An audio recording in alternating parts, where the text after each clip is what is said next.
conferencia, entiendan ustedes por qué ese subtítulo.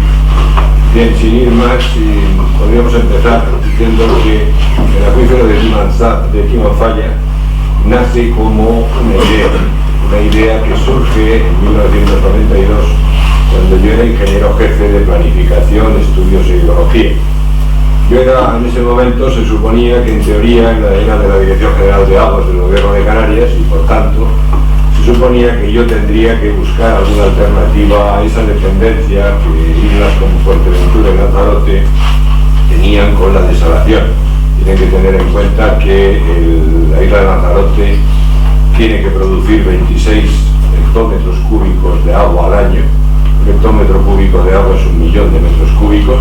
Tiene que producir 26 millones de metros cúbicos para dar el consumo a 150.000 habitantes. Esto evidentemente, a aquellos que les suenen las unidades, es una barbaridad. ¿Por qué? Porque en verdad Lanzarote lo que necesita son 13, la mitad, pero la otra mitad se pierde en las tuberías y por las conducciones. Pero lo que aquí nos importa, lo que me importaba a mí, era esa dependencia con la desalación, que veremos al final, que para mí esa dependencia es una verdadera cruz para una isla que no tiene petróleo. Por esa razón, yo intenté buscar la solución a la isla de Lanzarote y desde el año 92 la estuve buscando. Bien, para que vean, aquí tienen... mira, podrías tocar un poco las luces de por aquí, porque si no, no se ve. Bien, lo que quería que incluso esa de ahí, si la quitas, mucho mejor. ¿No? Mejor ahora. Bien, quiero que vean la idea cómo surge. La idea surge viendo la geología de la isla. En la geología de la isla uno se da cuenta que está formada, en verdad está formada la isla Lanzarote por 3 islas.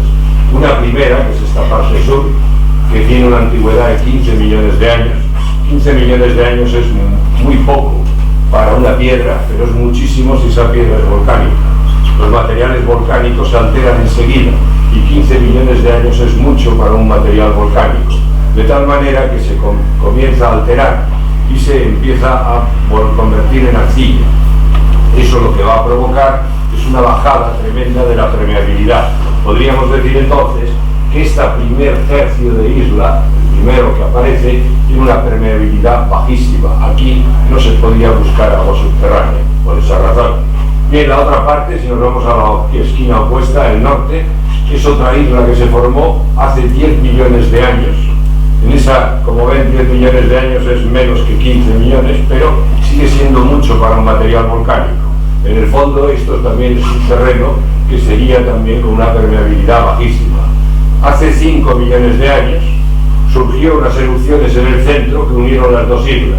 Esto es todo este material entero que tiene 5 millones de años. 5 millones de años ya es un terreno que puede tener una cierta permeabilidad, pero tampoco es como para echar las campanas al vuelo y tampoco uno debe de creer que se puede encontrar agua allí, por lo menos agua en cantidad y en calidad. Pero si ahora vemos la isla de esa manera, veríamos que esto no tiene solución. No hay agua subterránea porque las permeabilidades son muy bajas. Sin embargo, resulta que hay 2 grandes valpaíses que ocupan 200 kilómetros cuadrados. Eso quiere decir que es la 4ª parte de la isla, que están formados por coladas recientes. Son coladas que tienen una 2000 años, que es el volcán de la Corona, esta parte azul clara, y la otra, que es toda esta parte de color burdeos, que tiene tan solo 300 años. Los materiales volcánicos, como les digo, con la antigüedad se alteran, pero con su juventud y sobre todo con su infancia, como son estos dos, tienen una permeabilidad altísima. Las grietas de las coladas de basalto están abiertas y las escorias tienen huecos que nos caben hasta el puño. Luego eso es un terreno muy permeable. Luego en esencia lo que hay en una isla como esta, que ya les digo, recuerden que consume 26 hectómetros cúbicos de agua al año, más bien consume la mitad, lo que hay es un terreno impermeable relleno en 2 sitios por materiales permeables. Esa era la idea que tenía en la cabeza cuando empezó todo esto. Si nos fijamos en el relieve que hay al lado del Malpaís de Timanfaya, nos quedamos a partir de ahora con el Timanfaya. El relieve que hay son valles muy abiertos, con mucha cantidad de suelo vegetal, un suelo vegetal además que es cultivable. De hecho, todo este material, estos valles, son los que van a quedar enterrados por el Timan Faya en la erupción que empezó en el año 1730 y acabaría en el 36.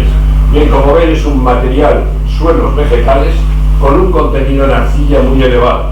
Eso nos va a dar la clave de otra cuestión.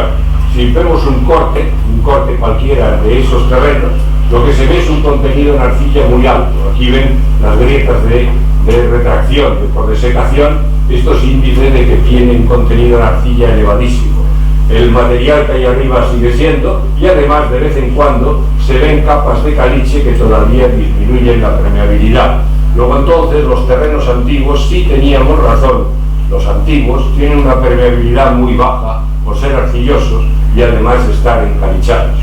Pues bien, si a un terreno como este, que ya de por sí tiene una permeabilidad baja, por lo tanto es difícil que encontremos agua debajo, si a un terreno como este de repente le pasa por aquí encima una colada, como las coladas pasan a una temperatura de 1000 grados, lo que va a hacer es quemar el suelo. Lo va a quemar, y como tiene arcilla, lo que va a hacer es un proceso que en geología se llama rubefactación. Para que nos entendamos, va a convertir la arcilla en un ladrillo, y eso lo va a hacer todavía más impermeable. Aquí ven un ejemplo. Esto era un suelo de color amarillento, lo ven aquí, por esta capa, que le pasó esta colada de basalto por encima, y aun con una capa de escorias que amortiguaban parte de la temperatura, lo recoció, lo dejó rojo, lo convirtió en una cosa que se llama, los geólogos llaman, almámenes. Esto es un material impermeable. Luego la idea que subyacía en todo esto era, teníamos un terreno antiguo que le han pasado coladas por encima. Eso significa que el terreno antiguo con baja permeabilidad ahora se ha vuelto todavía más impermeable. ¿Por qué? Porque se ha recocido, se ha rubefactado. Pero además, encima de ese terreno con baja permeabilidad, lo que hay es una capa de coladas y escorias con una permeabilidad altísima.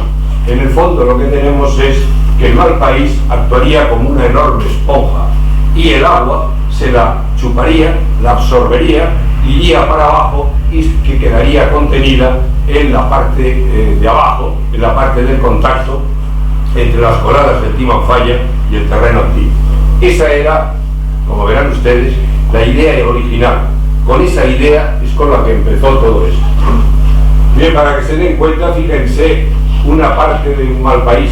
Esto es un mal país.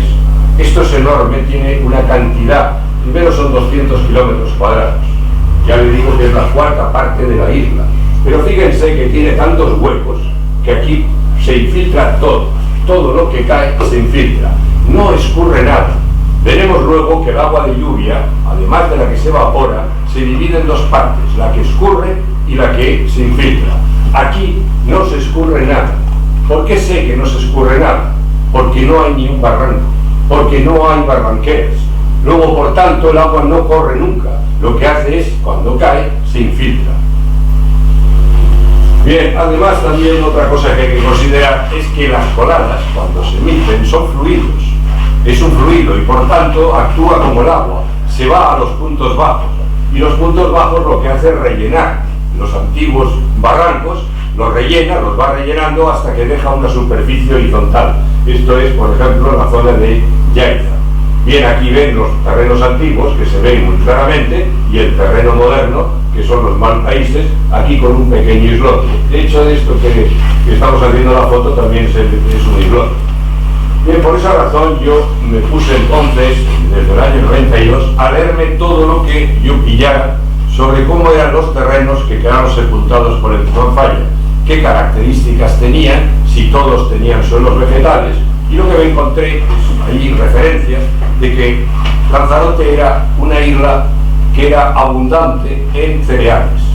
Eso significaba tener un suelo vegetal, pero que además esa zona que se dedicaba a los cereales fue la que arrasó el Timan Faya, hasta convertirla, la isla, evidentemente en un erial. Bien, eso me agrupaba a el pensamiento de que ese suelo vegetal se extendía por debajo de todo Timan Faya. Bien, seguí leyendo todo lo que encontraba, entre ellos, pues evidentemente el relato de Andrés Curbelo, el cura párroco de Yaiza, que narra la erupción, y también este, que también es muy interesante, que es de Pedro Sánchez Umpierre.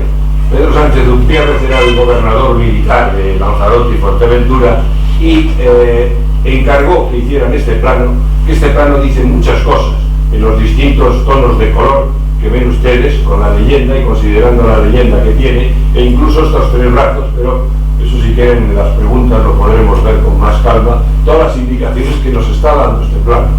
Bien, aquí tienen la relación de relatos que íbamos encontrando, por ejemplo el de Pedro Manuel Dávila de Cárdenas. Este era un obispo que vino a hacer un sínodo en las 7 islas, tenía relación este hombre con la Fuente Santa también, intentó encontrarla, y en Lanzarote habla que esta isla era de las de más sustancia y más fértil de grano. Como ven, todo esto ahondaba quizás en lo que yo estaba buscando, un suelo vegetal que se extendía y que fue anegado por las erupciones. Bien, así siguió la cosa y así continuó. Mientras tanto iban pasando directores generales como superiores míos, yo creo que he debido tener como unos 20, a todos les contaba lo mismo: en Timanfaya se puede encontrar agua, valdría la pena dedicar, fíjense ustedes, muy pocos miles de euros para poderlo encontrar, estamos hablando de muy pocos miles de euros, y incluso le podría decir que 2 de los directores generales que yo tuve de aguas eran de Lanzarote, y a nadie le interesó este tema, nadie movió ni un solo dedo, hasta que en el año 2015 un grupo político del Cabildo de Lanzarote, que además estaba en la oposición, era el grupo de Podemos, con su dirigente que era Carlos Meca, se puso en contacto conmigo y me solicitó que emitiera un informe, que escribiera un informe acerca de esa idea que yo tenía de que existía agua en el Timanfaya, que la explicara, que dijera cómo se puede comprobar, sobre todo que valorara cuánto costaría demostrar la existencia del acuífero. Por esa razón se escribió este informe. En este informe, como ven, es el informe hidrogeológico de los Malpaíses de Lanzarote. En este informe lo que se hizo fue explicar esa tesis para que la vean aquí de forma gráfica. Esto sería en negro el cauce de un barranco, es un perfil, es un corte. Esto es el terreno que hay debajo. Aquí encima estaría una de las montañas cerca de la costa, y este barranco se ve inundado de golpe por las coladas del Timanfaya durante 6 años. Lo primero que hacen estas coladas es rubefactar el terreno de contacto de que sería el cauce del barranco, lo queman y lo convierten en impermeable. A partir de ese momento toda el agua que cae aquí se infiltra y ya se retiene por el tener que infiltrarse, ya no va tan deprisa a desembocar como si no estuviera, como si solo fuera un cauce, y entonces lo que forma es un acuífero que desemboca mediante un acuífero costero. Esto ya es lo que sucede en las demás islas. Y esa enorme montaña que teníamos aquí se queda convertida en un islote, que es el que veremos ahora, que es el islote de la vieja Gabriela. Bien, en cuanto a cómo lo comprobamos, pues lo que pensamos fue comprobarlo mediante no coger todo el Malpaís, sino coger una cuenca piloto. Esa cuenca piloto era un trozo, más o menos el 40% de toda la superficie de Timanfaya. ¿Por qué coger esta cuenca? Bueno, pues porque al sur estaba limitada por las montañas antiguas. En rojo es el terreno que pertenece al Timanfaya, el terreno permeable. En verde sería el terreno con permeabilidad mucho menor, y aquí hay una cordillera que es la clave de la división entre las dos cuencas, hay una cordillera de montañas de volcanes antiguos. Eso debería de generar una cordillera de elevación, con lo cual había una cuenca antigua que vertía por aquí hacia el mar, o bien por aquí o bien por aquí. Este es el islote de la vieja Gabriela que veíamos antes. Por uno de los dos lados tendría que salir el barranco, y la idea era buscar este punto y ir a buscar el agua en ese cauce de barranco, pero limitándonos siempre a esta cuenca. Bien, aquí ven la cuenca con un poco más de detalle, es la línea azul aquí. Bien, esta línea azul tiene una superficie de 88 kilómetros cuadrados, tiene una pluviometría media de 150 litros por metro cuadrado y año. En todo lo que vamos a hablar siempre vamos a hablar de recursos, no vamos a hablar nunca de reservas, vamos a hablar de agua que se renueva cada año con la lluvia. Bien, esos 150 litros por metro cuadrado con esa superficie nos podría dar un orden de magnitud de cuánta agua se está infiltrando en ese mal país. Para hacerlo tendremos que multiplicar una por otra y ponerle un coeficiente de infiltración. Ese coeficiente de infiltración nace de esta fórmula que es la normal en hidrología. Significa, para que lo vean ustedes, que la pluviometría, o sea, la lluvia que cae sobre un terreno, es igual a la suma de tres factores: la evapotranspiración, la parte de agua que se evapora antes de que prácticamente llegue al suelo, o cuando toca el suelo se produce esa evaporación, o por la transpiración de las plantas, más dos factores que son la lluvia útil, la escorrentía más la infiltración. ¿De acuerdo? Bien, si yo cojo la pluviometría, la cantidad de lluvia y le resto la evapotranspiración, me queda que eso es igual a la escorrentía más la infiltración. La escorrentía más la infiltración se denomina lluvia útil. ¿Por qué? Porque es la que nosotros los ingenieros somos capaces de poder captar. La escorrentía con presas y la infiltración con pozos o galerías. Por lo tanto, esa es la parte de la lluvia que nosotros podemos captar. Ahora recuerden que al principio les he dicho que en un mal país como este, como no hay barranqueras ni hay barrancos, todo lo que llueve se infiltra. Luego la lluvia útil es únicamente la infiltración. Toda la lluvia útil que cae en los mal países, no en el resto de la isla, pero sí en los mal países, toda esa lluvia útil es infiltración. Por lo tanto, entonces lo que tenemos que hacer es multiplicar la pluviometría media por la superficie, multiplicarlo por el coeficiente de infiltración y sabremos cuánta agua se infiltra dentro del mal país. Sabremos cuánta agua se nos mueve en este cauce, en esta cuenca, y sale por uno de los dos sitios que son estos cauces de salida al mar. Bien, y aquí viene el problema. ¿Cuánto vale el coeficiente de infiltración? Según los planes hidrológicos, están desde hace 20 años recogiendo el dato que ya definió el ESPA 15 en el año 70. El ESPA 15 definió en 1970 que el coeficiente de infiltración en la isla de Lanzarote, fíjense ustedes, en toda la isla de Lanzarote es entre un 2 y un 3%. O sea, de cada 100 litros que llueve, solamente se infiltran 2 o 3. Nosotros, como me decía el presentador, hemos trabajado en Galápagos y hemos hecho ensayos de bombeo en malpaíses. ¿Dónde?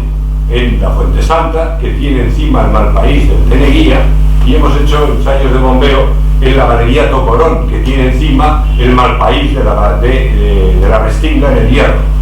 Por lo tanto, hemos medido directamente cuánta agua sale de esos malpaíses, cuánta agua se infiltra. Y lo que hemos visto es que nosotros, desde un punto de vista práctico, hemos deducido que el agua que se infiltra en un mal país de estos es superior al 50% de la pluviometría. Para que se hagan una idea, el valor del 2 al 3% que dicen los planes hidrológicos, el último de 2019, que tiene la infiltración en toda la isla, lo han hecho mediante fórmulas matemáticas, fórmulas de física, que están sacadas de continentes y de terrenos sedimentarios. Nosotros siempre hemos pensado y hemos dicho que esos valores no son válidos aquí, porque no somos continentes, sino que somos isla, y no somos sedimentarios, sino que somos volcánicos. Y aquí no valen esas fórmulas. Y una de las demostraciones que siempre hemos acudido es a decir que la pluviometría en la infiltración es más del 50% en los malpaíses. Verán ustedes en qué va a acabar todo esto. Bien, fíjense que con el 2 o el 3% nosotros obtendríamos que la infiltración en toda esta cuenca sería de 0,3 hectómetros cúbicos año. 0,3 hectómetros cúbicos, si nosotros en la isla producimos 26 y necesitamos 13, 0,3 no vale la pena ni empezar a investigar. ¿Se dan cuenta? No merece la pena. Pero ahora bien, ¿y si en vez de ser un 2 o un 3% de infiltración fuera un 50%? Entonces el número que nos da es 6,6 hectómetros cúbicos la infiltración que hay en toda esta cuenca. 6,6 es ya el 50% de lo que consume en toda la isla de Lanzarote. Y estamos hablando del 40% del Timanfaya. Bien, aquí ven otra vez la cuenca. Fíjense, la cuenca está hacia allá, la ven ustedes aquí. Este es el islote de la vieja Gabriela, que separa dos posibles barrancos. ¿Cuál era entonces nuestra suposición? Nuestra suposición es que por uno de estos dos sitios lo que escondiera fuera esto, un antiguo barranco que tendría que llevar el agua recogida en toda esta cuenca, que tiene 88 kilómetros cuadrados de superficie. Evidentemente, en el resto del mal país sucede lo mismo. Nosotros nos vamos a dedicar en lo que sigue a toda esta cuenca, a la que hemos cogido de piloto, pero en las demás sigue pasando lo mismo. En todos los sitios tiene que haber el drenaje anterior, los barrancos anteriores que tienen que llevar el agua. Bien, esta era nuestra idea y por tanto lo que le propusimos a Carlos Meca y al grupo de Podemos, que hiciéramos una prospección. Para hacer una prospección en un parque nacional, evidentemente no se puede ni tocar. De hecho, es que no se puede ni pisar, y nunca mejor dicho, porque no se puede transitar. ¿Qué es lo que hicimos? Definir, hacer, intentar ver en un perfil qué cantidad de agua había debajo, a base de qué, de usar los perfiles, los caminos existentes o incluso las carreteras. Entonces, con esa idea hay 5 perfiles. Estos 5 perfiles dibujados así en corte serían así.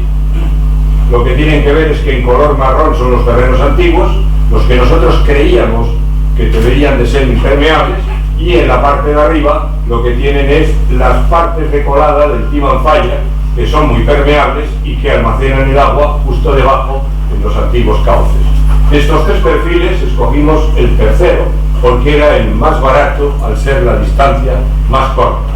Y con base a toda esta historia, lo que hicimos fue definir ese perfil, el perfil que va de Yaiza, que está aquí, al Golfo, que está aquí, pasando por el medio de un islote viejo, que es la vieja Gabriela. Esta sería la carretera de acceso, y a lo largo de este tramo, más a lo largo de este otro tramo, tendríamos que hacer esos perfiles.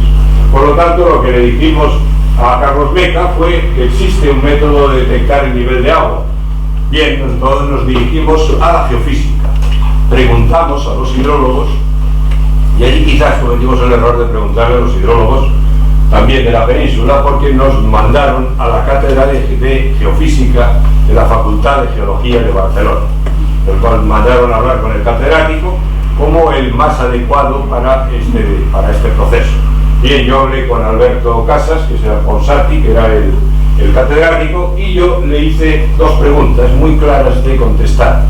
¿Existe un método y usted es capaz, con ese método, que nos diga, de detectar el nivel de agua en esas condiciones, en un mal país? Y además queríamos saber la otra pregunta: ¿son ustedes capaces de definirnos el dibujo del paleocauce que está enterrado? Porque evidentemente tendríamos que sacar agua en el punto más bajo, que es donde más agua habría. A las 2 preguntas, Alberto Casas nos contestó que sí, que se podía hacer, y que eso se podría hacer con un sistema que se llama la topografía eléctrica. Entonces, con eso hicimos un presupuesto, que salía un presupuesto de 15.000 euros. Con esos 15.000 euros se pretendía entonces comenzar el proceso. Evidentemente pasaron, entre cada cosa que les digo, pasan meses. Por ejemplo, aquí el grupo de Podemos tuvieron que buscar a ver quién financiaba esos 15.000 euros, y lo encontraron al final en la Fundación César Manrique y en la casa de alquiler Cicar. Entonces lo que hicieron, vinieron los operarios. Ya les digo de entrada que el catedrático no vino.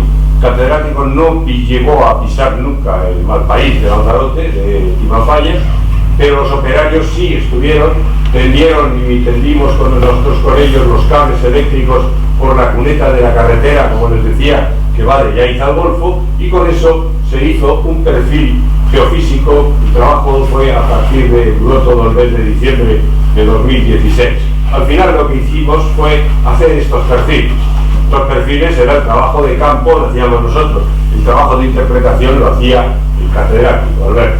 Bien, con esto lo que empezamos es, dividimos en tramos por longitudes, y con esto empezamos, se hizo la tomografía. Para que nos entendamos, la tomografía significa, consiste en una batería que emite unas descargas eléctricas que van atravesando las capas, sacan información de esas capas y cuando llegan al contacto con la otra capa rebotan, salen y dan la señal a unos dipolos receptores que hay con unos electrodos que son los que van asimilando los datos que se obtienen. Con todo eso, lo que se hace es una interpretación que aquí ya la hace Alberto Casas, que sí era el catedrático, y entonces lo que nos dice, esto es un perfil que corresponde a este tramo. En este tramo lo que dice, esta es la superficie de la carretera, donde hemos puesto los electrodos, esta parte en rojo y en morado es la parte muy porosa, que tiene muchos huecos.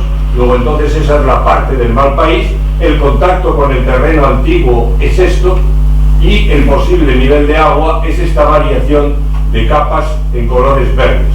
Si ven además, el propio catedrático marca dos sondeos, que es donde se podría encontrar el nivel de agua.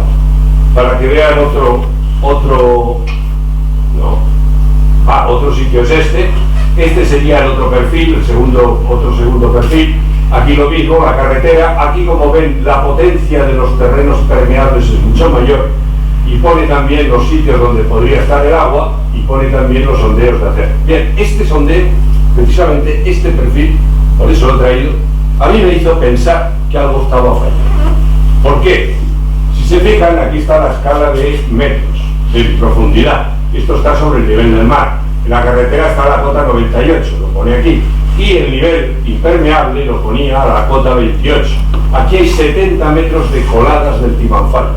Me parecía demasiado, me parecía muchísimo, y eso me hizo pensar que quizás este método tendría algún problema, o que quizás el terreno no estaba de acuerdo con las hipótesis nuestras hechas inicialmente. Bien, en cualquier caso,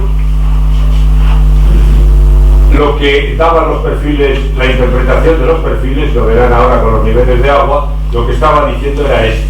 A ambos lados de la vieja Gabriela, del islote, había un acuífero con agua. No significa que esto sea un lago ni un embalse, sino que es una roca llena de agua, o sea que para pintarlo lo hemos puesto, que es la interpretación que da estos perfiles. ¿De acuerdo? Y aquí, como ven, se ponen los sondeos que proponía el catedrático. Bien, aquí ven la interpretación hecha por Alberto de Casas de la interpretación de un perfil. Aquí ven los sondeos que propone y como ven el nivel de agua está muy claro. El agua lo pone aquí y el nivel de agua lo coloca aquí. Así como es claro en esto, y fue claro incluso en una conferencia que dio en la existencia de agua, en cambio no lo era a la hora de escribir. Porque así como nosotros le habíamos pedido que claramente nos dijera dos cosas, si existía agua y cuál era el contacto, aquí sin embargo cuando escribe pone que la sección interpretativa, que es esta, que marca la posible situación del agua. Nos ha puesto la palabra posible, pero no queda la cosa aquí. Cuando luego emite el informe, cuando llega el informe, sí dice que se han aconsejado 6 puntos donde realizar sondeos. Sin embargo, dice que entre los niveles geoeléctricos 2 y 3, los niveles geoeléctricos 2 y 3 son estos, nivel geoeléctrico 3 y nivel geoeléctrico 2, como ve, entre los 2 y 3, él dice que entre los niveles geoeléctricos 2 y 3 puede ser debida a la presencia de agua. Como ven, no había sido tan tajante ni como nosotros lo habíamos dicho, ni como él decía en los dibujos que decía. Por esa razón, en la conferencia de noviembre nos juntamos los dos y sin embargo él, en la conferencia que dimos en Lanzarote, sí dijo y fue tajante en decir que había agua. ¿Cuál fue la cuestión? Que eso nos dejó a nosotros unas dudas enormes. Nos dejó unas dudas en las que empezamos a buscar las respuestas. ¿Qué dudas? La primera era, el método de geofísica fue el adecuado, y yo incluso iría un poco más allá. Y la persona a la que se le encargó fue la más idónea. Porque luego lo que nos dimos cuenta es que cuando preguntábamos por la geofísica nos decían que había 3 sistemas. No solo la tomografía eléctrica, estaba también la sísmica y estaba también el georradio. Pero cuando le preguntábamos a cada uno cuál era el bueno, nos decían que el suyo, y los otros 2 eran los malos. Luego entonces, ahí quizás pecamos de ingenuo en esa primera. La segunda duda que empezó a martillarnos la cabeza era cómo era el terreno que subyace bajo el Malpaís. Esos 70 metros de potencia del Malpaís de Timanfaya fue lo que me planteó que quizás había que pensar que no solo pudiera haber suelos vegetales que se rubefactaban, sino que podría haber otro tipo de suelos que nosotros no estábamos poniendo en cuenta. La otra duda era la cantidad de agua del acuífero. Evidentemente la cantidad de agua del acuífero estaba la duda. Entre 0,3 hectómetros cúbicos no valía la pena seguir, o 6,6 y sí vale la pena. Estamos hablando de un factor de 20 a 1. Claro, esto es un número que marca la diferencia entre seguir investigando o dejarlo correr ya. ¿Qué hicimos entonces? Pensar en una manera de solucionar esto. ¿Cómo? Fue entonces cuando se nos ocurrió tener en cuenta los aljibes, algo que estaba delante de nosotros, que estaba a la vista nuestra y nunca nos habíamos fijado. Los aljibes resulta que es una estructura hidráulica formada por una superficie que recoge el agua de lluvia, del agua de lluvia que le cae encima, que se llama alcogida, y ese agua la lleva rápidamente a un depósito techado, donde se almacena, se preserva de la evaporación. Bien, de alguna manera, si nosotros cogemos la cantidad de agua que cada año recoge un aljibe y lo dividimos por los metros cuadrados que tiene de alcogida, nos dará litros por metro cuadrado y año. Nos dirá cuánta agua es la que le cae a el aljibe, a la alcogida, cuál es su rendimiento respecto a qué, a la pluviometría. Si ahora nosotros quitamos el aljibe, quitamos la alcogida, el agua que le cae al Malpaís y ese agua va directamente al subsuelo. Luego entonces, el agua que cogen los aljibes es el agua que se infiltraría en los Malpaíses. Lo que tenemos que hacer entonces es buscar aljibes dentro de los Malpaíses y entonces sacar esa relación entre aportación anual de agua y superficie de alcogida. En cuanto a la cantidad, piensen que eso es hacer un sistema práctico de determinación de la infiltración. Como yo les decía, todos los demás sistemas son teóricos. Nosotros habíamos hecho ya un sistema práctico en los Malpaíses y nos había dado más del 50%. En un acuífero en La Palma, que es un acuífero Coebra, que está delimitado muy claramente, habíamos sacado de un método práctico que el valor de la infiltración era de un 62%.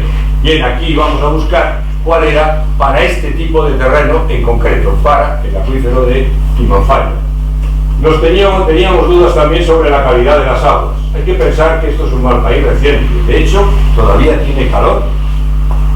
Si quieren de esto podemos hablar después, pero en ese momento yo tenía la duda de que ese calor podía estar debido a gases volcánicos. Si hay gases volcánicos, entonces hay una contaminación del agua. La conocemos de sobra porque en islas como el Hierro la contaminación volcánica afecta al 80% del acuífero. Aquí podría pasarnos igual, pero además incluso no hay que irse a la naturaleza. El propio hombre se ha podido cargar el acuífero de Timanfaya. ¿Cómo? Con los pozos negros en las poblaciones que hay al lado o con las roturas en las redes de saneamiento. Eso también habría que comprobarlo. De alguna manera, también antes de seguir necesitábamos análisis de agua para ver dónde nos estábamos moviendo. Y por último, teníamos otra duda. Había que demostrar la existencia del acuífero de alguna manera.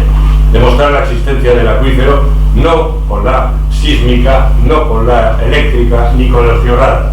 De alguna manera hay que demostrar que allí existe un acuífero antes de poder seguir. ¿Por qué antes de poder seguir?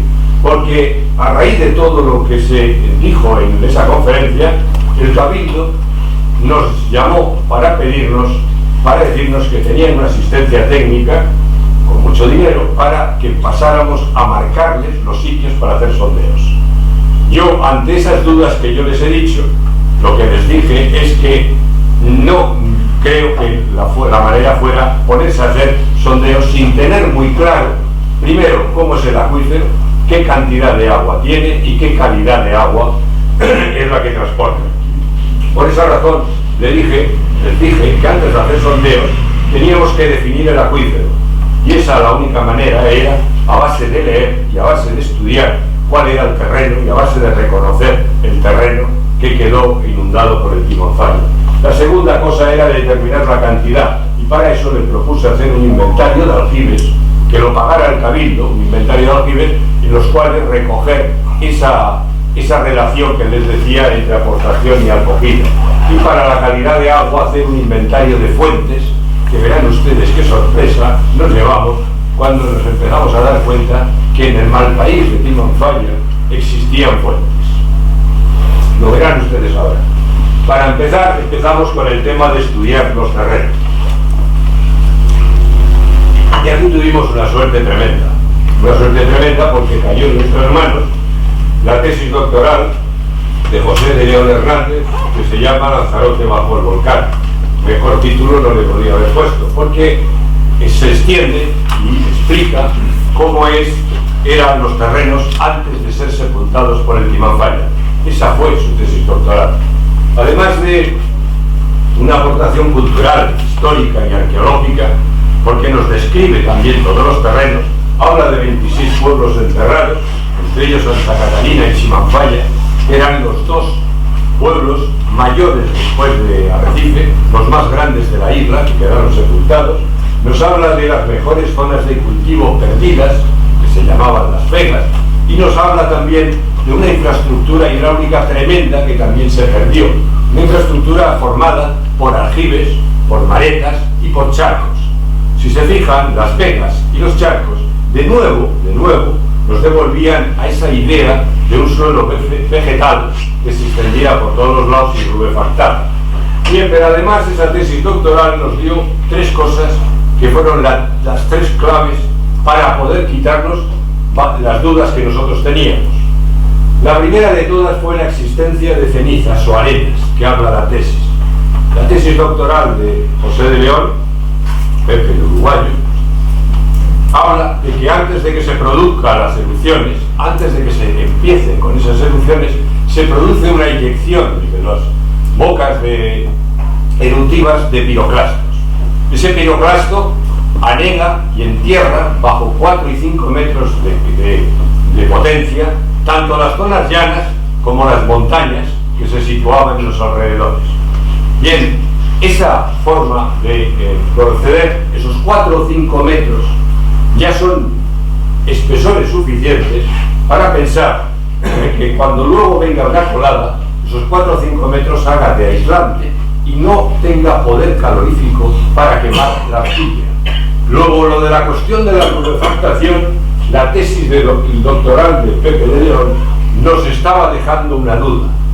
Pero es que además, él habla que esos mantos de piroclastos en las nubes dieron lugar a la existencia de fuentes. Y él en su tesis incluso se pregunta y se contesta él mismo diciendo que esas fuentes son posteriores al timón falla, porque antes del timón falla, aun contradiciendo a Carracedo y a varios geólogos que decían que había dos grandes manantiales, dice claramente que antes de la erupción ahí no había ninguna fuente. Luego han aparecido fuentes asociadas a los piroclastos que están enterrando las montañas. Verán ustedes, eso lo verán luego después, que lo veremos con un dibujo.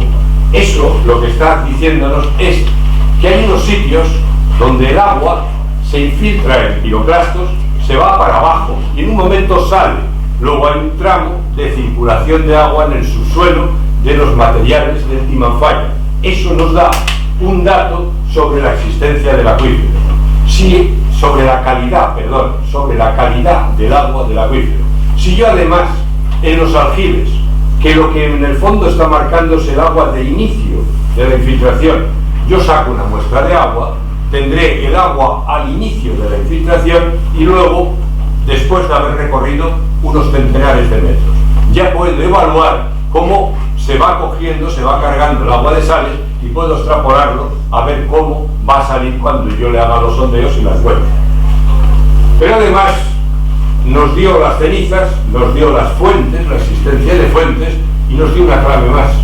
Él habla, en la tesis doctoral, de que hay mal países. Eso significa que no hay terreno vegetal. Nos cuenta que había malpaíses con unos pocos miles de años de antigüedad. Nos fuimos a hablar con Vicente Soler, no tiene nada que ver conmigo, nos coincidimos los apellidos, nos llevábamos muy bien, él es un gran geólogo y vulcanólogo, y nos comentó que sí, existían malpaíses en la zona que tapa el Timanfaya. En un mal país el agua se infiltra. Luego el esquema de los terrenos rubefactados no se podía sostener, al menos en toda la superficie que había por debajo. Eso afectaba entonces al modelo de acuífero. Bien, para que vean, empezando por los malpaíses, los fuimos a buscar. Piensen que patear un malpaís es complicado, es muy complejo, aparte no te dejan, luego cada vez que te pones te echan, entonces suele ser bastante complicado. Pero bien, lo que hicimos fue buscarlos y los encontramos enseguida. Encima del Golfo estaba el primero. Fíjense que esto es el malpaís de Timanfaya, lo que es negro. Esto es el islote de los Halcones, y estos que ven aquí de color verde son malpaíses antiguos, pero que son malpaíses. Para que se den cuenta, este malpaís, como ven, el verde, acaba en un acantilado. Verán ustedes que en el acantilado se le ven las tripas a este malpaís y se ve entonces si es permeable o no. Sin ir más lejos, en este cuadrado, si se agranda, fíjense los dibujos del malpaís de Timanfaya. Ven estas bandas de las coladas Pajoe, aquí las ven igual. Es un tan malpaís uno como otro. La diferencia está que este tiene 300 años y este tiene 2000 años. Esa es la única diferencia. Bien, a partir de eso, lo que fuimos al acantilado, este es el malpaís verde que veían ustedes, este es el corte con el acantilado, y aquí visto de cerca, fíjense lo que hay aquí, lo que hay debajo del malpaís, una alternancia de coladas, Pajoe con capas de escoria, todo extremadamente permeable, muy permeable, y aquí el agua no se sujeta. El agua que venga por el contacto, en cuanto llegue a tocar este terreno, se nos iría para debajo. Luego se nos estaba complicando el acuífero. Bien, el Cabildo accedió y contrató una asistencia técnica para hacer fichas de 50 aljibes. Aquí tuvimos la suerte de encontrar una empresa que era Senderismo Lanzarote, que además de la propia gente de ellos sabía dónde había muchos aljibes. Piense que buscábamos aljibes, si era posible, dentro del malpaís, y si no, en los laterales, lo más cerca posible, y separados a distancias diferentes de la costa para poder coger toda la cuestión de las variaciones de lluvia. Bien, lo que Senderismo de Lanzarote se le adjudicó este inventario junto con el de las fuentes por un presupuesto de 15.000 euros, que eso era, fíjense, lo que se podían haber gastado en determinar todo esto, y se hicieron la ficha de 50 aljibes, y en 5 de ellos cogimos una muestra de agua, se cogió una muestra de agua y se analizó para ver esa calidad del agua. Acuérdense que en el malpaís la lluvia útil es todo infiltración, no hay escorrentía. Lo que se hizo entonces fue todas las fichas de los aljibes, además del de Aloverán. Lo que buscábamos nosotros, sobre todo lo que buscábamos, es esa relación entre la aportación anual y la superficie de la acogida. Eso nos daría la lluvia útil, que al fin y al cabo era qué porcentaje de la lluvia normal, de la pluviometría, es la que realmente se infiltra, que es exactamente la que recogen los aljibes. Aquí ven los aljibes, este es muy famoso que se ve desde la carretera. Esto es la acogida que está tratada con cal. Todo va a parar a una arqueta que está aquí, y esa arqueta la mete por un tubo y la viene por aquí hasta el depósito, que es esto que ven que está detrás de la casa señorial. Esta ficha no nos valió porque aquí metían agua de cubas porque era una finca enorme de riego. Bien, aquí ven otro, metido en medio del malpaís. Es una superficie tratada con arcilla compactada, con los bordes de hormigón, como ven. Todo este terreno es la acogida. También aprovecha el aljibe, la parte del techo del aljibe. Esta tenía más o menos 1000 metros cuadrados de superficie y la capacidad del depósito tenía alrededor de unos 100 metros cúbicos. Aquí ven otro más moderno, este es mucho más moderno, está hecho en mitad del malpaís. La acogida es de hormigón, con piedras. Aprovecha también, como muchos aljibes, el techo de la casa e incluso el propio techo del depósito, que está aquí. Aquí ven uno antiguo, está hecho con cal, machacada y compactada, y este es el depósito donde va a parar toda la Alcogida, que es todo esto que ven. Incluso hasta esta piedra, que es una especie de gota. Esta es la guarida la cuadra de un camello. Está recogida con cal para que incluso aprovechar todo esto. Y aquí ven uno que se hizo en los años 40. Esto es lo que llaman la mareta de Montaña Blanca. Fíjense que lo que es la Montaña Blanca, se llama blanca porque tiene un encalichado. Este encalichado hace que el agua, cuando llueva, corra, cae por la ladera y va corriendo por la ladera y se capta aquí con una zanja, que la ven ustedes aquí, que tiene 1 metro de ancho por 1 metro de profundidad, que conduce el agua, va interceptando todo y la conduce hasta aquí, hasta llegar a 2 enormes aljibes que están excavados en el interior de la montaña. Estos son los aljibes. Tienen 5 metros de ancho, 9 metros de alto y 50 metros de longitud. Es una obra, un verdadero obrón, como muchos de las que hay en el Lanzarote. También otra de las cosas que nos dimos cuenta al hablar con la gente y haciendo las fichas, hay más de 1000 aljibes, les decía, construidos en la isla. Se llega a una relación muy clara entre superficie de acogida y capacidad del depósito, de tal manera que cualquiera que necesitara agua, lo único que le tenía que decir desde hace centenares de años, tenía que decir era expresar cuánta agua necesitaba. En ese momento quedaba definido el tamaño del depósito y el tamaño de la acogida. Esa relación que nosotros buscábamos la sabían ya desde hacía muchísimas décadas, centenares, siglos, la sabían los que construían los aljibes.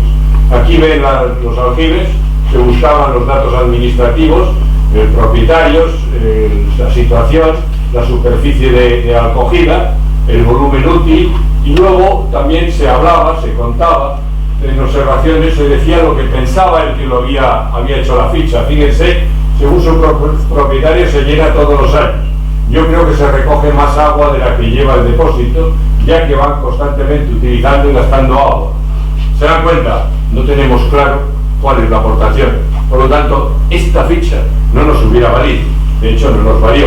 Aquí ven otra que sí nos valió. Este aljibe lo que tenía recogía el agua del techo de la vivienda y del patio.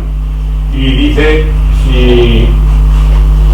este no nos valió porque tenía un problema con la carretera. Dice, nos parece que de las carreteras asfaltadas, tanto de la avenida Bencomo como de la calle Tal, puede entrar agua de escorrentía. Luego entonces nos quedaba con la duda y este también lo tuvimos que desechar. Este es el que yo les decía que coge el agua del techo y del patio, y dice aquí que nos comenta que la mayoría de los inviernos se llena. Teníamos la capacidad y más o menos este sí era un dato fiable. Con todo eso emitimos un informe, los 3 autores, Alejandro del Castillo, Yanira Mesa González y yo, emitimos este informe que era, al fin y al cabo, los datos que se deducían de la elaboración de esas 50 fichas. Las 50 fichas se colocaron como anejo de este informe. Y aquí lo que se hablaba es que se hace la ficha de los 50 aljibes, nos quedamos sin poder hablar de la construcción. La construcción tenía muchas cosas que decir sobre la construcción, hay diversos tipos de aljibes. Hicimos los 5 análisis de agua y sacamos la relación claramente entre acogida y depósito. Verán ustedes. Bien, de entrada, los 50 análisis que se hicieron, de los 50, nosotros exigíamos al que hacía las fichas que la acogida fuera un dato fiable. Si no era fiable, no lo queríamos. Aún así, la acogida, la aportación, el agua que cogía tenía que ser un dato fiable. Aún así, ya con los que seleccionaron ellos, nosotros de los 50 que nos dieron quitamos 16. No nos fiábamos de esos datos, unos por mucha más agua y otros por mucha menos. Los quitamos los 16 y nos quedamos con 34. Esos quitar, ¿por qué los quitamos? Porque en los casos faltaba impermeabilidad en las acogidas, en otros había un proceso de rebose descontrolado del depósito, en otros era muy difícil ubicar el depósito porque el fondo era muy irregular, y en otros había entradas no controladas de agua, de escorrentía, o incluso en algunos casos que también desechábamos antes de elaborar la ficha porque hablaban de que metían cubas como apoyo.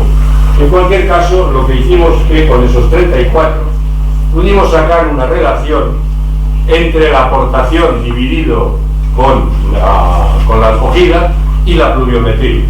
Fíjense, esa relación fue tan clara que hubo varias veces en las que los aljibes estaban al lado de pluviómetros. Y se dio el caso, por ejemplo, de Francisco González de Yaiza, que llevaba 50 años, era propietario de un aljibe, y tenía el pluviómetro al lado del aljibe, a 10 metros escasos, y era el encargado de dar los datos de pluviometría mensuales. Por esa razón, pues, tuvimos una gran correlación entre datos que daba el pluviómetro y datos que daban los aljibes. Bien, con esos datos lo que hicimos fue sacar el valor medio de los 34 que aportación daba en litro por metro cuadrado y año. Era el número que nos dio, que era el valor de la lluvia útil, que era el agua que recogían los aljibes, era de 154 litros por metro cuadrado. El dato que asociado a la pluviometría era de 163. Como ven, aquí había una diferencia pequeñísima, tan pequeña que se ve en este gráfico de dispersión de valores. En rojo son los aljibes, en gris es la línea de la pluviometría.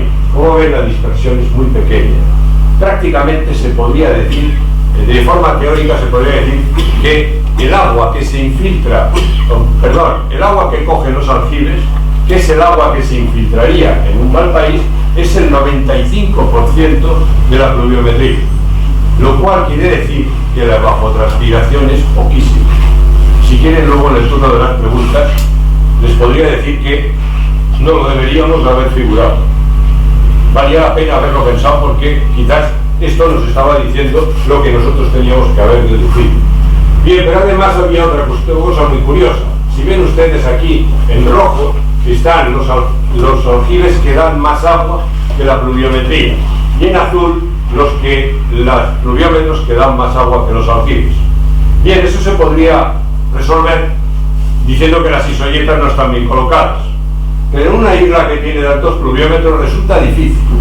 Quizás lo que haya que pensar es que también puede haber un aporte ajeno a la pluviometría, por ejemplo el sereno, que no se ha evaluado nunca. Valdría la pena pensarlo, pero en cualquier caso nosotros lo que obtuvimos fue que prácticamente podíamos decir que la lluvia útil, por tanto la cantidad de agua de lluvia que se infiltra en el mal país, es el 100% prácticamente de la pluviometría. Bien, eso era en cuanto a cantidad. Y la calidad, el agua que se empieza a infiltrar en el mal país tenían estas calidades. Estos son los análisis hechos en un laboratorio de las muestras sacadas en aljibes. Fíjense, muestras sacadas en aljibes, que ahí verán ustedes la sutil diferencia. De entrada, el agua es de excelente calidad, entre 170 y 220. Me quito este, que es un aljibe que está a 15 metros del mar, en el Golfo, en el pueblo del Golfo, y está azotado por la brisa marina y por el aerosol. Pero quisimos sacar este punto, sobre todo, más que por la calidad, también por la cantidad, que también nos dio el punto más bajo de todos en cuanto a cantidad.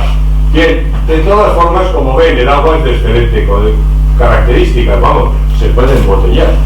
Pero ¿qué pasa? Aquí esconde algo. Si se fijan, este agua, al estar cerca del mar, prácticamente a menos de 2 kilómetros del mar, tendría que ser clorurada sódica. Y sin embargo, fíjense que hay muchos valores de bicarbonato que superan prácticamente a todos, menos menos el último, todos los demás el bicarbonato supera al cloro. Pero además también resulta que el calcio también en algunos supera al sodio. Luego estas aguas no son cloruradas sódicas, sino que son bicarbonatadas sódicas y bicarbonatadas cálcicas. Eso quiere decir que aquí hay un ataque del agua con unas conductividades muy bajas y por tanto el agua muy agresiva, lo que está haciendo es atacar la impermeabilización de las alcogidas, que se hace con cal o se hace con cemento, que también tiene cal, y a la vez también atacar las paredes de los depósitos. Luego, en principio, hay que pensar que el agua de infiltración tiene que ser todavía mejor que esta, porque esta está empeorada, dicho entre comillas, por el ataque del agua a los carbonatos de la alcogida y del depósito. En resumen, el inventario de Aljibe lo que nos dio es que el agua de infiltración es de excelente calidad y que lo que nos dice que la infiltración en Malpaíses es igual a la pluviometría. Eso significa que el coeficiente de infiltración, fíjense, no es de un 2 o un 3%, como llevan 50 años diciendo en Lanzarote, no es un 2 o un 3, el error ha sido de 50 veces más. El coeficiente de infiltración en los Malpaíses, no en el resto de la isla, sino solo en los Malpaíses, puede ser del 100% de la pluviometría. Viene con el segundo inventario, que fue el inventario de fuentes. Ahora verán ustedes en qué consisten las fuentes. De todas formas, las fuentes lo que tienen es una zona de recogida y un punto de surgencia. Y en esa zona de recogida intentamos descubrir cuál era. Piensen que es difícil porque está enterrada bajo picón. Estamos en una ladera de una montaña, ahora lo verán. Era difícil, pero intentamos ver qué nos daba ese valor de la aportación anual por la superficie de drenaje en litros metro cuadrado y compararlo con la lluvia eficaz de los Algibes. A la vez hicimos análisis de agua. Aquí no hicimos 5, aquí ya era agua dentro del acuífero. Luego, por tanto, nos fuimos a 15 análisis de agua, análisis físico-químicos. Se adjudicó, como le dijimos al senderismo de Lanzarote, se hicieron 50 nacientes, y aquí si senderismos lo hizo bien en los Algibes, aquí lo hizo mucho mejor. Encontrar nacientes no era nada fácil. Ellos ya sabían de 2 o 3 que nos los enseñaron, o 3 o 4, que nos enseñaron antes de empezar, pero fueron capaces de encontrar muchos más. Verán ustedes todo lo que encontraron. Siempre, y desde hacía los 50 años prácticamente, desde el ESPA 15, se había dicho que en Lanzarote había 8 o 9 nacientes, manantiales de agua. Quitando uno de los ajaches y otro asociado a una excavación de un hotel, también en la parte de Playa Blanca, el resto estaban aquí, en Fomar. Y fíjense donde hay 3, aquí ven 3 nacientes, fíjense asociados a una capa de almagre. ¿Ve cómo no íbamos tan mal? Y una capa de almagre rubefactada por unas coladas de basalto. Esto es lo que generó la existencia de estos 3 acuíferos, de estos 3 nacientes. Los 3 nacientes tenían poca cantidad de agua y mala calidad de agua. ¿De acuerdo? Bien, el inventario de Algibes ha encontrado al final 80 nacientes. En la isla de Lanzarote no hay 8 nacientes, hay 10 veces más y han resultado ser 80. Aquí volveremos a esos 80, les voy a explicar cómo se genera un naciente. Aquí ven lo que sería una vega, con una casa de campo, un cultivo de cereales, las vallas de división del ganado y una montaña. Bien, cuando entra en erupción el Timón Falla, lo primero que hace es echar ese manto de piroclastos aéreos, de proyección aérea, y lo que hace va a anegar todo, completamente todo, y dejar 4 o 5 metros enterrado todo con la capa de picón. Esa capa de picón se va a meter hasta arriba de la montaña y va a quedar en los 2 lados adosados a la montaña. A partir de ese momento empiezan las erupciones, y las erupciones lo que hacen es enterrar esas capas de picón en las partes bajas, pero la dejan descubierta en las zonas de las montañas. Cuando luego llueve, ese agua se infiltra por los terrenos tan recientes del Timón Falla, se infiltra por la capa de picón y genera un acuífero. Esto se sostiene aquí porque el agua, al ir escurriendo, ahora ya hay picón. Antes, cuando no había nada, el agua corría y se escapaba, pero ahora al haber picón, el agua tiene que irse moviendo por los agujeros, tiene que irse moviendo por los conductos, y eso retrasa el agua, y el agua entonces por eso se queda ahí. Bien, si luego nos sale el sol y nos luce, cuando luego llega el hombre y hace una excavación, y lo que genera es que la excavación, por ejemplo, para hacer un camino, tiene que llegar al terreno firme, y cuando llega al terreno firme, corta el picón, corta el contacto y deja al aire el acuífero. En ese momento lo que hace es, aparece una fuente. Al cabo del tiempo, en algunos casos, si este manto de piroclastos no es muy elevado, como es este el caso, lo que pasa es que el agua sigue saliendo y se seca, y la capa de agua queda por debajo. En cuanto vuelva a llover, volverá otra vez a subir el nivel freático. Estos son la explicación de las fuentes y de su intermitencia. Los manantiales de Timanfaya, como ven, demuestran la existencia del acuífero, porque la fuente no es más que la punta del iceberg del acuífero. Así como en el iceberg el hielo está debajo, aquí también el agua, donde la tenemos, es justo debajo. No hay que olvidar que estos mantos de piroclastos se meten por debajo del terreno y quedaron sepultados por las coladas del Timanfaya. Aquí ven un caso, esto es una montaña rellena de picón de esos momentos. Como ven, el agua cuando llueve se infiltra en el picón, el rofre que llaman el Lanzarote. Yo he dicho picón, quizás porque vengo de Tenerife, pero se llama rofre, se llama arena, y se llama jable, tiene muchos nombres. Es esa ceniza negra muy porosa.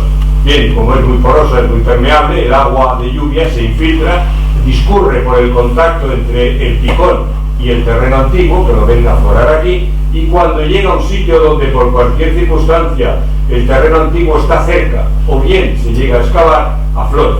Y eso lo han sabido desde siempre los agricultores de Lanzarote, porque bastaba que excavaran el picón para llegar al suelo, al firme, y encontrar allí una capa con humedad. Esa capa con humedad es la que les permite cultivar las viñas o cultivar las higueras, como hacen en estas zanjas. Bien, hay casos como este, por ejemplo, que el picón no se ha recubierto toda la montaña. Fíjense que aquí se ve que hay escorrentía, pero esa escorrentía, es decir, porque hay barrancos, se ve que hay escorrentía, el agua que escurre por aquí llega al picón y se infiltra. Se infiltra y se mete dentro. La demostración de que no sale por fuera es que aquí ya no hay barrancos. Pero además, por si hacía falta, hay aquí una capa de caliche, una capa de carbonato, que lo que está marcando es que el agua se infiltra cargada de calcio, de carbonato cálcico, y cuando llega a una cierta profundidad todavía es absorbida por la temperatura y deja el caliche en forma de esa banda situada a la misma distancia toda. Como ven, hay un montón de montañas repletas de piroclastos, de picón. Todas estas montañas cuando llueve se cargan de agua, todas estas montañas tienen agua, y ese agua es el que poco a poco va bajando, a la vez que toda el agua que llueve aquí encima se va para abajo y se va al acuífero que hay debajo. Encontrar un fuente es buscar la vegetación. Una vez que uno encuentra la vegetación, se pone a excavar y al final termina encontrando el hilito de agua que sale de la fuente. Evidentemente las fuentes no tienen unos caudales, hay algunas que están preservadas por el hombre. Este es el naciente de la Somala. Este naciente está hecho por el hombre y está preservado con una puerta, y en el interior lo que tiene es un depósito, como ven, depósito. Casi todas las fuentes tienen un depósito mucho más grande que este es porque, como ven, la cuenca de recogida es muy pequeña, la cuenca es solo hasta aquí, y por eso el caudal de agua es muy pequeño, y por eso el depósito de agua es muy pequeño. Aquí ven el punto donde está el contacto entre el piroclasto, que está arriba, el picón, y el terreno antiguo de la montaña, que es el que está debajo. Aquí ven las fichas que hicimos. Como ven, estas son las fichas de nacientes, no las nacibles, que se les he mostrado. Aquí dan lo mismo, también se hacen las observaciones para ver cuánta agua y qué caudales mantiene, y aquí lo que hay es un intento en este dibujo de ver cuál sería la cuenca de recogida de la fuente. Vale, esto no nos quedó muy allá, porque era muy difícil definirlo. ¿Por qué? Porque pensé que está enterrado, no la vemos, la tenemos que suponer. Bien, aquí ven otros ejemplos. Aquí tiene, por ejemplo, las observaciones fuente, que según un trabajador de la zona siempre tiene agua, se mantiene durante toda. Y aquí también el agua, antaño la vendían, hoy en día la utilizan para las casas rurales, que tienen esa localización. Evidentemente la pueden usar porque tienen una calidad de agua buenísima, y si tienen las condiciones sanitarias suficientes, evidentemente las podrían usar. Bien, al final este informe, lo mismo que el anterior, recogía los resultados de los nacientes. Ese resultado de los nacientes era el que se veía de las 50 fichas de los manantiales.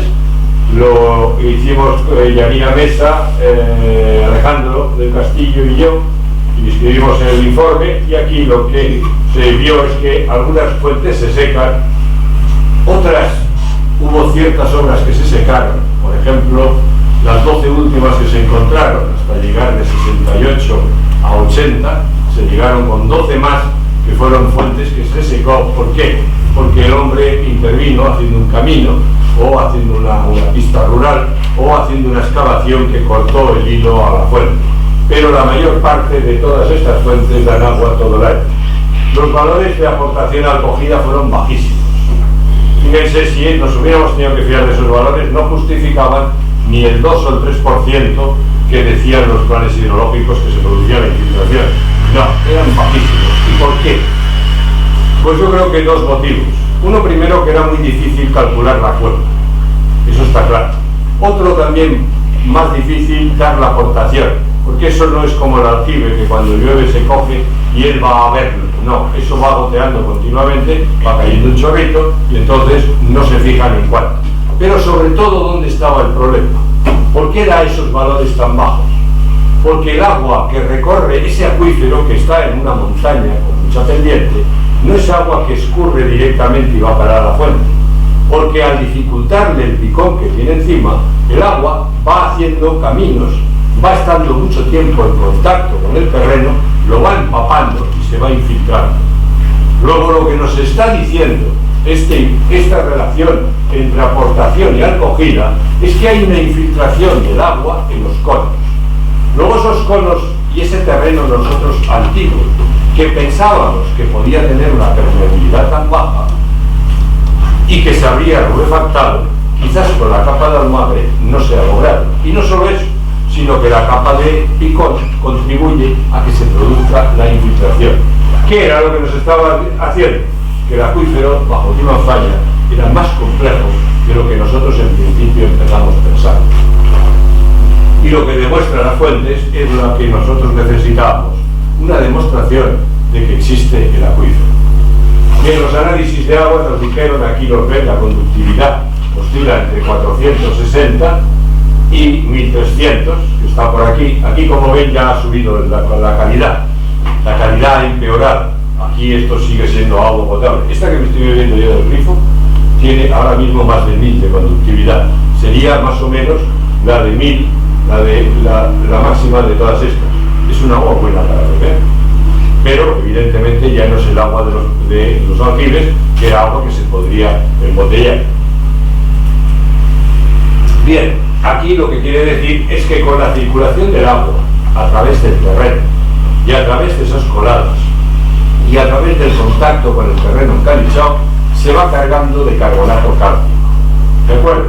Porque fíjense que de vuelta otra vez tenemos demasiado bicarbonato. Nosotros, estos tenían que ser aguas con un valor de cloro muy claro, con un bicarbonato muy bajo. Y sin embargo, no es bajo. Esto significa que estamos haciendo carbonatos cálcicos. Ahora sí, ya puede ser también del depósito de la fuente, pero también puede ser por el terreno encalichado de superficie. ¿De acuerdo? Bien, eso nos hace plantear el que el agua se empeora a medida que se mete dentro del acuífero. Si nosotros ahora nos fijamos en cómo era el acuífero, cómo pensábamos cuando él les enseñaba los perfiles, les enseñaba y decía todo esto es impermeable, la hipótesis inicial, esto eran los terrenos de Timanfaya y el agua se encontraba en los puntos bajos. Esto puesto en el dibujo actual sería esto. Bien, bien, esto puesto en estos casos, lo que ven volvería a ser lo mismo. El gris es ahora el rojo, el marrón oscuro rojo. Estos serían los terrenos del Timanfaya. El agua se situaría en los niveles bajos y suponíamos que los terrenos antiguos eran impermeables. Esta era la hipótesis inicial. Pero cuando tuvimos en cuenta que existían malpaíses, que nos lo dio la tesis doctoral de José de León, ya tuvimos que pensar que estos terrenos verdes, los que antes nosotros creíamos que eran impermeables, según en qué zonas ya no eran tan impermeables. Luego, en ese momento, el agua se iría para abajo y el nivel no se quedaría aquí en el contacto, sino que se iría a la parte de abajo.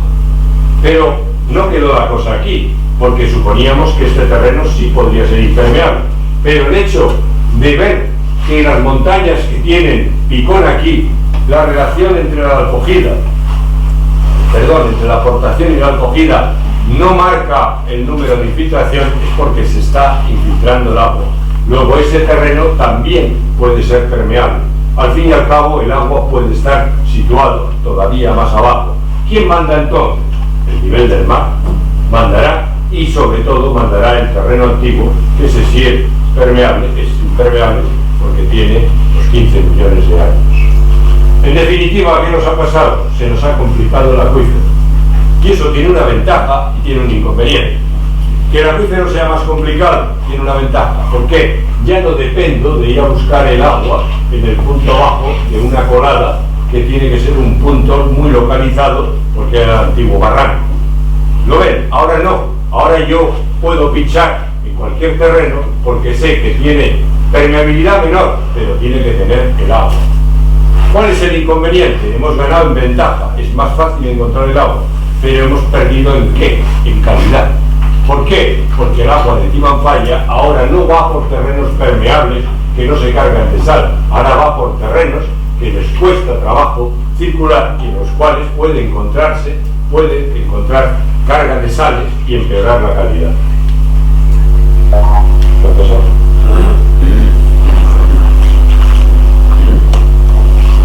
Algo me ha pasado. Yo no había terminado aquí.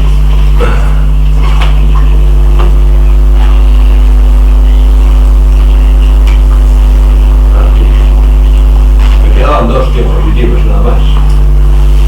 Las diapositivas no, que soy de los antiguos.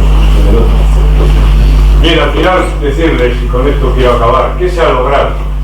Pues con el inventario de aljibes se ha logrado encontrar la cantidad de recursos, la cantidad de agua que se infiltra, acuérdense, todos los años, y que si no se coge, se pierde en el mar. Esa es un agua que se infiltra todos los años. Con el inventario de fuentes hemos visto la existencia del acuífero. Hemos visto que el acuífero existe porque hay fuentes que así lo demuestran. Y además nos ha dado la formación geológica del acuífero. Con esto, ¿qué podemos sacar ya de entrada? Rectificar los planes hidrológicos que llevan 50 años equivocados. Están equivocados en cuanto a acuíferos y están equivocados en cuanto a coeficientes de infiltración. Cuando empezó toda esta batalla del ESPA 15, se dijo que en Lanzarote existía un único acuífero que cogía toda la isla. Bien, ese acuífero que cogía toda la isla, nosotros empezamos a decir, cuando empezamos con esto hace muchos años, empezamos a decir que no podía ser. La permeabilidad, como han visto ustedes, les he contado, era tan baja que eso, aunque diera un chorrito de agua, no se podía hablar como acuífero. Tienen ustedes que pensar que la definición de acuífero tiene un concepto económico. Entonces no me vale una cosa, un material que tenga agua que no sea económicamente susceptible de explotarse. Luego eso no era un acuífero. Y lo que les decíamos es que en verdad deberían de existir dos acuíferos. Uno en el Malpaís de Timanfaya y otro en el volcán de la Corona. Bien, a eso nos contestaban que no, hasta que en el 2013 o 2014, a raíz de todo esto que empezamos a contar, el Cabildo de Tenerife, el Cabildo de Lanzarote, contrató a una asistencia técnica a una empresa de Madrid para que le hiciera un estudio de cuántos acuíferos había de ahí. El Cabildo de Lanzarote del 2013 o 2014 concluyó con esa empresa diciendo que existían en Lanzarote no uno, ni dos tampoco, sino 4 acuíferos, que eran lo de los Ajaches, lo de Aría, lo de Famara y el otro, lo de los cauces de los barrancos. Como ven, 4 acuíferos y ninguno de los dos eran los de los Malpaíses. Bien, yo creo que ahora ya ha llegado el momento de decirle que vuelvan otra vez, si quieren, a preguntarle a la misma empresa y con estos datos que se den cuenta que en el único sitio que en Lanzarote se infiltra el agua es en los Malpaíses. Bien, sabemos entonces cuánta agua hay, nos falta cómo sacarla y qué calidad tiene. Para hacer eso, lo que estamos proponiendo nosotros ahora al Cabildo de Lanzarote, y espero que empezaremos en breve, es que hagamos perfiles de geofísica, pero no ahora con un solo método. Vamos a hacer los 3 métodos y los 3 métodos los vamos a contrastar los 3. De esa manera sabremos las dos cosas que buscamos: dónde está el nivel del agua y dónde es el paleosuelo o bien el fondo del acuífero, dónde está. Una vez que tengamos eso, haremos sondeos, marcaremos sondeos. Con esos sondeos encontraremos un nivel de agua, y en ese nivel de agua haremos ensayos de bombeo y sabremos por cada captación cuánta agua se puede sacar y qué calidad tiene una vez ya, porque la calidad es quizás en toda esta guerra lo que no hemos podido determinar. A la vez también hay que definir la forma de extraer el agua. Hay que pensar en que tenemos que ser capaces de coger la mayor parte de esos hectómetros cúbicos que se infiltran. Hay que ver de qué manera, y eso nos lo diga el ensayo de bombeo. Pero siempre, siempre, todo eso hay que hacerlo con total respeto al malpaís. No te podemos tocar ni una sola piedra. Para eso, lo que vamos a hacer es actuar en las cunetas de la carretera.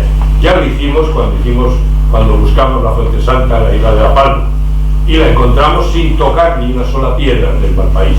Bien, aquí se trata de hacer lo mismo, y por respeto al parque lo vamos a hacer.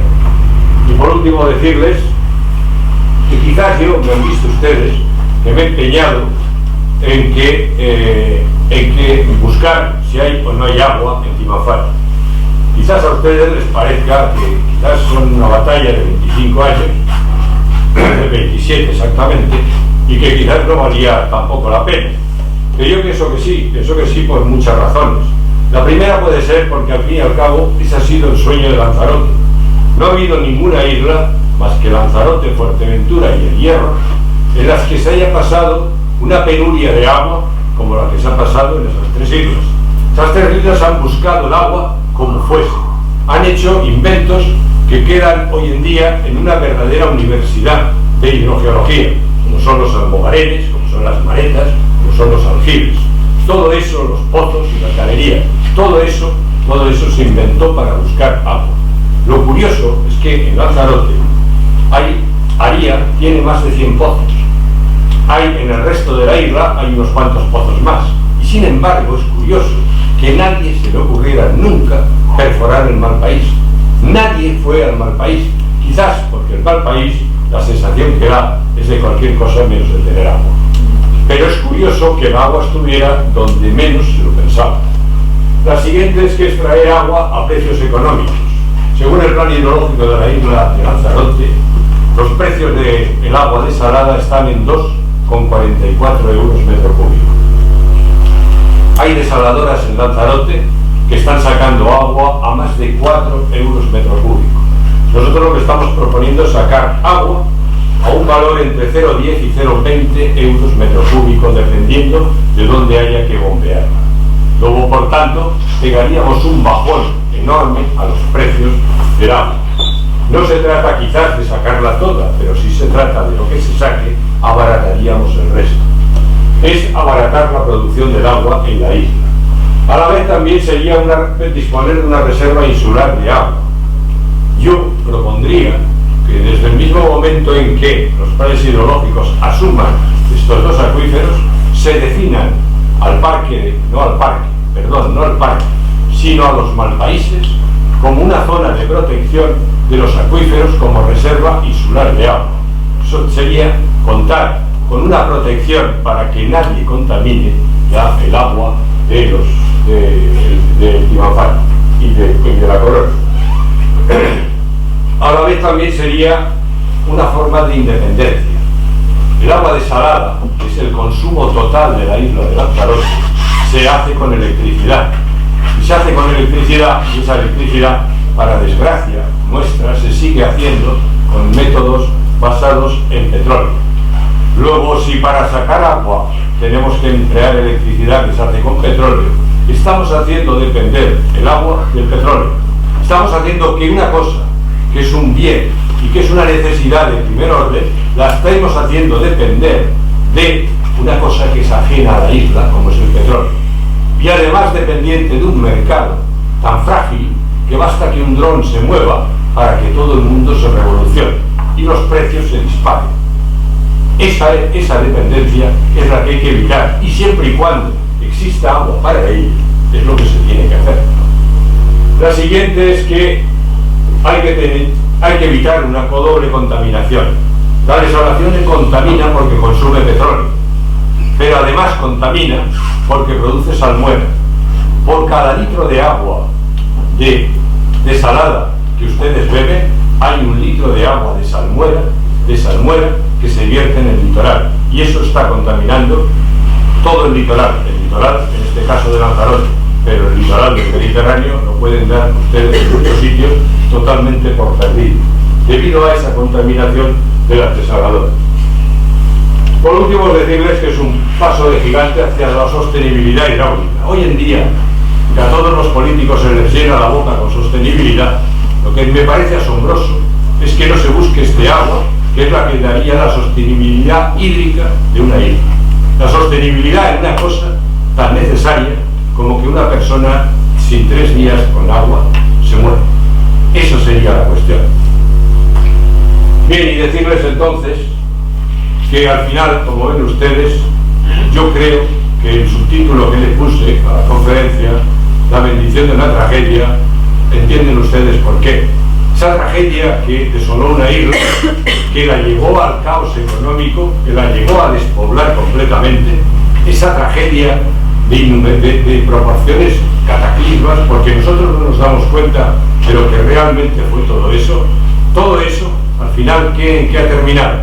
En que hoy en día se ha creado un parque nacional que da un dinero al turismo de Lanzarote, pero además, la naturaleza nos ha creado un inmenso aljibe en el que la superficie es la acogida y el depósito es el propio subsuelo del mal país. Muchas gracias.